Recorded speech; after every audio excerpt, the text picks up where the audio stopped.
1 2 3 happy Holi 2022 की होली की आप सभी को ढेर सारी बधाइयाँ और नमस्ते चुले टची द लेक। आप सभी का ट्राइबल गर्ल में फिर एक बार स्वागत है। तो जी हाँ, इस वक्त मैं हूँ सांगला में। जी हाँ, सांगला जैसे आपको पता है किन्नौर में सबसे जो फेमस होली है वो होती है हमारे सांगला में और बहुत ही जोरों शोरों से यहाँ होली का जो त्यौहार है वो मनाया जाता है। तो इस साल मैं होली के इस शुभ अवसर पे यहाँ सांगला में हूँ, तो मैं बहुत ज़्यादा खुश हूँ और बहुत ज़्यादा एक्साइटेड भी हूँ क्योंकि आप सभी के साथ मैं इस सांगला की होली शेयर करने वाली हूँ। तो अभी मैं आपको बता दूँ, इस वक्त मैं हूँ बहुत ही प्यारे से कॉटेज में जिसका नाम है नीलकंठ कॉटेज, जो अभी अंडर प्रोसेस है और कुछ ही महीनों में ये आप सभी के लिए खुलने वाला है। तो बहुत ही प्यारा कॉटेज है, यहाँ पे आप आके एक्सपीरियंस ले सकते हैं। बहुत ही प्यारे नज़ारे हैं यहाँ से। और अभी मैं आपको मिलवाने वाली हूँ सांगला के राजा से। क्यों चौंक गए ना? एक्चुअली होता ऐसा है कि जब सांगला की जो होली है उसमें डिफरेंट जो कैरेक्टर्स प्ले करते हैं लोग। कोई राजा बनता है, कोई रानी बनती है, कोई हनुमान जी बनते हैं। इस तरह से यहाँ सांगला में एक अनोखी होली मनाई जाती है जो यहाँ पे बहुत ही पुराने ज़माने से लेके मनाई जा रही है। तो जिनका ये कॉटेज है मिस्टर सनी यम्बर, इस साल जो है वो राजा का रोल प्ले कर रहे हैं, इसीलिए मैंने आपको कहा कि मैं आपको यहाँ सांगला के राजा से मिलवाने वाली हूँ। हेलो, नमस्कार जुले, कैसे हैं आप? हमारे राजा जी पधार चुके हैं यहाँ पे। धन्यवाद आते आपने मुझे यहाँ पे होली पे बुलाया और साथ में मौका दिया ये प्यारे से कॉटेज में रहने का। तो आते इस बार जो है राजा का रोल प्ले कर रहे हैं।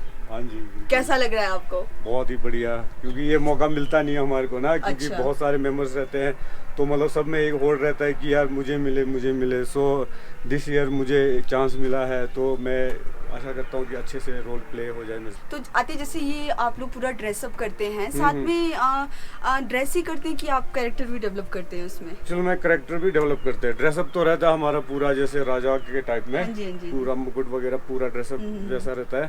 बट कैरेक्टर में भी आना पड़ता है हमारे को। जैसे आप बाद में चलेंगे तो वहाँ पे देखेंगे हम लोग कैरेक्टर रोल प्ले करेंगे विथ स्वॉर्ड, तलवार के साथ। तो बहुत मजा आने वाला है इस बार और बहुत ही एक्साइटिंग होने वाला है इस बार का जो होली है।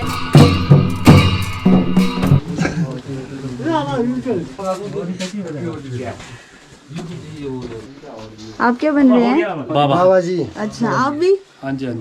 दो बाबा? ये बड़े बाबा जी है, ये छोटे बाबा जी है। अच्छा जी।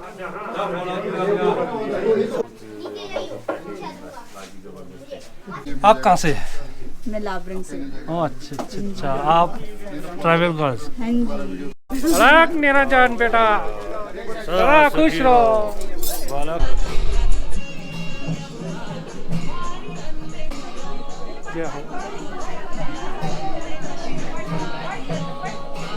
जय हो बाबा जी, जय हो बाबा जी। सारी इनके जो है हाँ जी, सुख समृद्धि के लिए आप जो है। हाँ जी बाबा जी, आपका कल्याण हो।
मेरा नाम आयल नेगी, मैं श्री बैरंगनार मंदिर कमेटी का अध्यक्ष हूँ।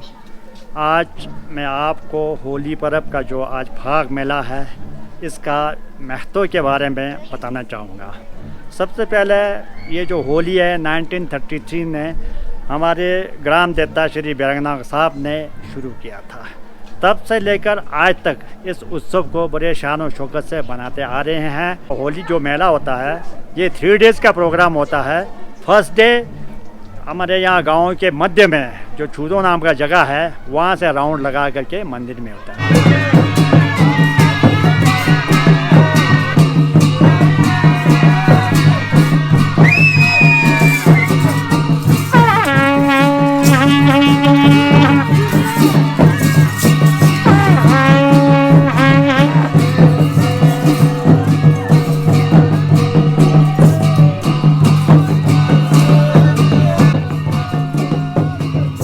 सेकेंड डे फिर यहाँ से राउंड लगा के अनमिस्टर्स बोलते हैं जिसको कश्मीर बोला जाता है।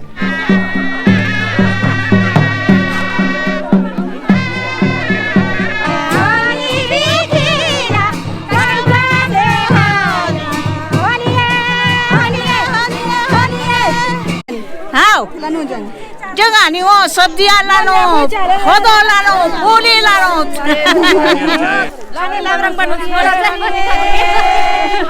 नंगलो या अभी तो रिंगोगी। कोई रम। ज़ा बुजुर्ग न्याग।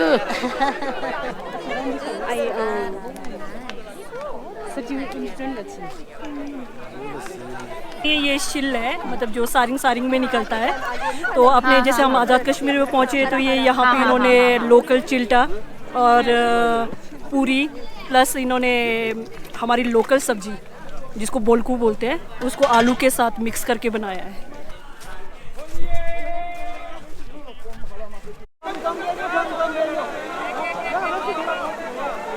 देन बासवा नदी को क्रॉस करके कश्मीर जा करके पॉज लगा करके वहाँ रिफ्रेशमेंट ग्रहण करके उसके बाद वहाँ से आगे जा करके फिर जो बनिंग सारिंग है, बनिंग सारिंग में जो है पॉज किया जाता है। उसके बाद वहाँ से होली जो है चलते चलते शाम के टाइम पर मंदिर में पहुँचता है।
On the next day the great gathering जो मैन होली है, जिस दिन होली का दहन होता है उस दिन का जो गैदरिंग है वो देखने लगा।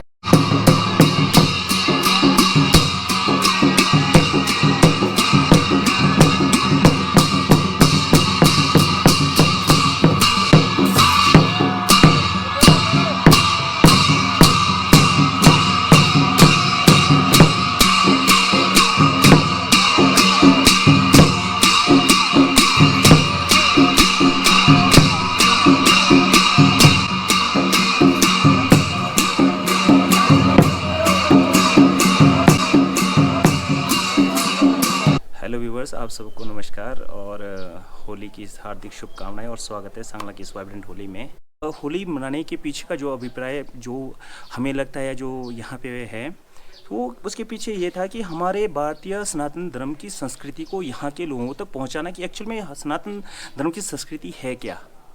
तो जैसे कि कहते हैं कि उस संक्रमण काल में जब हिंदू धर्म शैव और वैष्णव में विभक्त था, उनके बीच में मतभेद है, तो उसको दिखाया गया है हमारे बाबाओं के ज़रिए। तो हमारे यहाँ पहले किरदार होते हैं 2 बाबा होते हैं, रोला जिसे बोलते हैं। तो एक हमारे वैष्णव धर्म को रिलेट करते हैं, दूसरे शैव धर्म को। तो स्वांग जो रचा जा रहा है वो उसका अभिप्राय ये था कि उनके बीच के मतभेद को दिखाना, लेकिन फिर उसके बाद एक दूसरे के साथ जुड़ते हैं, वो स्वांग में बताते हैं।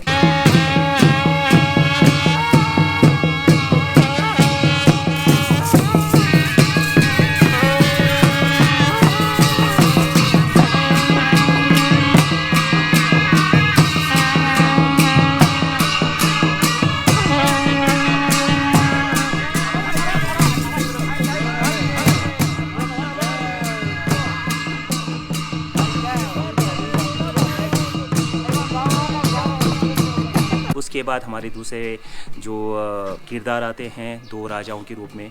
उनके एक हाथ में तलवार होता है और एक हाथ में रुमाल। वो जो स्वांग रचते हैं तलवार के साथ, वो साम्राज्य विस्तार के बारे में। तो साम्राज्य विस्तार करते हुए जब 2 राजा आपस में नज़दीक आ जाते हैं तो उनके बीच में युद्ध दिखाया गया है। उसके बाद फिर वो रुमाल के ज़रिए वो संधि और मित्रता, ये मैसेज दिया गया है। कहने का मतलब भारत की उस समय की साम्राज्यवादी शक्तियों को दिखाया गया है। उसके बाद फिर 2 किरदार और है हमारे देवियों के रूप में। वो सिंबल है हमारे हिंदुस्तान की नारी का। तो उनका गेटअप देवी के रूप में, तो हमारे जैसे कहते हैं कि नारी देवी का रूप है। तो उनके एक हाथ में होता है आईना और दूसरे हाथ में हंसिया जो लगातार घुमाते रहते हैं। तो हंसिया घुमाने का मकसद है कि उनकी मेहनत को दर्शाता है, उसकी वजह से जो प्रॉस्पेरिटी है ये उसको दर्शाता है। फिर दूसरा हाथ आईना, वो हमारे हिंदुस्तान की नारी की खूबसूरती को दर्शाता है। तो हर किरदार का एक यहाँ पे मकसद है, उसके पीछे एक कहानी है। और उसके बाद इस पूरे मेले को कोऑर्डिनेट करने के लिए हनुमान जी इसलिए क्योंकि हनुमान जी को हमारे सनातन धर्म में एकमात्र जीवित देवता माना जाता है कलयुग में, जिनके ऊपर धर्म को संभालने की जिम्मेवारी दी है। तो अभी भी हमारे सांगला में ये होली को मैनेज करने का जो उत्तरदायित्व है वो हनुमान के ऊपर होता है।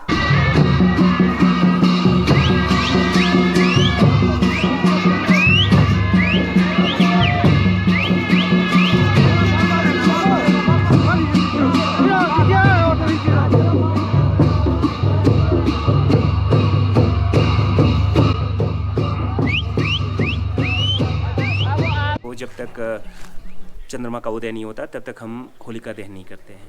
जैसे ही चंद्रमा का उदय होता है वैसे ही होलिका का दहन होता है। इसी के साथ हमारा जो होली का कार्यक्रम है वो समापन होता है। जब से होली को मनाना शुरू किया है तो रंग के रूप में हमारे किन्नौर में जौ, गेहूँ, 1-2 हमारे अनाज और है। कुछ सिट्टे ऐसे के दाने नहीं लगते हैं तो काले हो जाते हैं।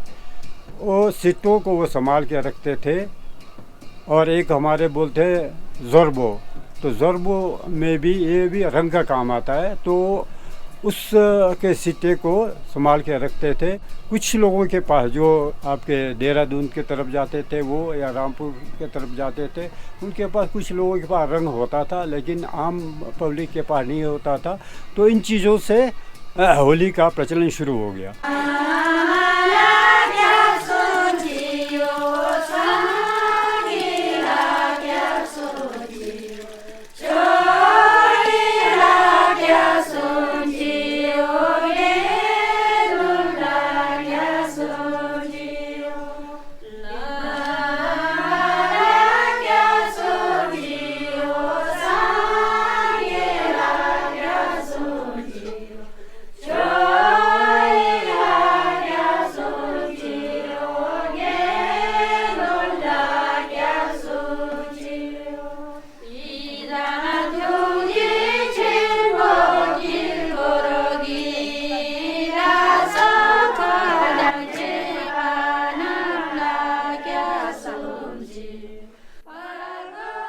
फागुन पूर्णिमा का महत्व हिंदुओं के साथ बौद्ध धर्मावलंबियों के लिए भी विशेष महत्व रखता है, जिसे हमारी बोली में फंगनंग दुचिन कहा जाता है। इस दिन बौद्ध अनुयायी भी मंदिर यानी संतंग प्रांगण में आते हैं और विशेष पूजा अर्चना करते हैं। और प्रसाद सभी में बांटा जाता है। इस तरह होली का पावन त्योहार सर्वधर्म संभव की महानता को प्रदर्शित करता है और हिंदू धर्म और बौद्ध धर्म का अनूठा संगम हमारे किन्नौर में देखने को मिलता है।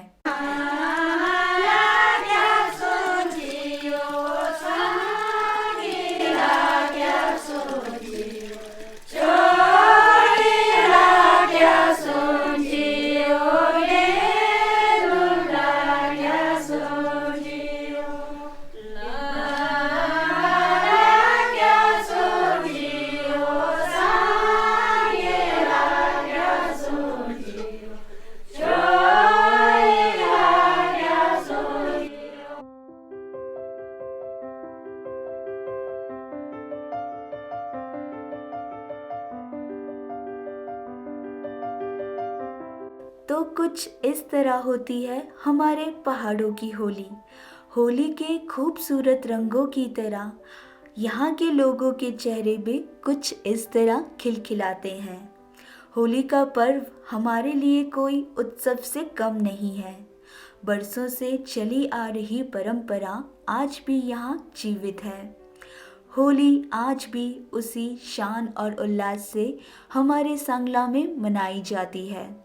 किन्नौर वासी हो या किन्नौर से बाहर का वासी, यहाँ सभी का सत्कार उसी प्यार और सद्भाव से किया जाता है और किन्नौर के रंगों में घुल मिल जाने में ज़्यादा समय नहीं लगता। होली का जोश यहाँ सभी वर्गों में एक समान देखने को मिलता है। चाहे वो बच्चे हो या बुजुर्ग, इस त्योहार में अपनी खुशी कुछ इस तरह बयां करते हैं। पारंपरिक वाद्य यंत्रों की तो बात ही कुछ अलग है। वाद्य यंत्रों की मनमोहक धुन आपको थिरकने पे मजबूर कर देगी। यहाँ कहा भी जाता है, फायुलु होली सांगला मशहूरी। वैली की सबसे फेमस होली है सांगला होली।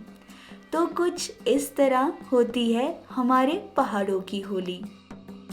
अंत में मैं धन्यवाद करना चाहूँगी सभी बड़ों का, जिन्होंने मुझे इस पावन पर्व की महत्वता को हमारे साथ साझा किया, और सभी होली क्लब मेंबर्स का भी मैं तहे दिल से शुक्रिया अदा करना चाहूँगी।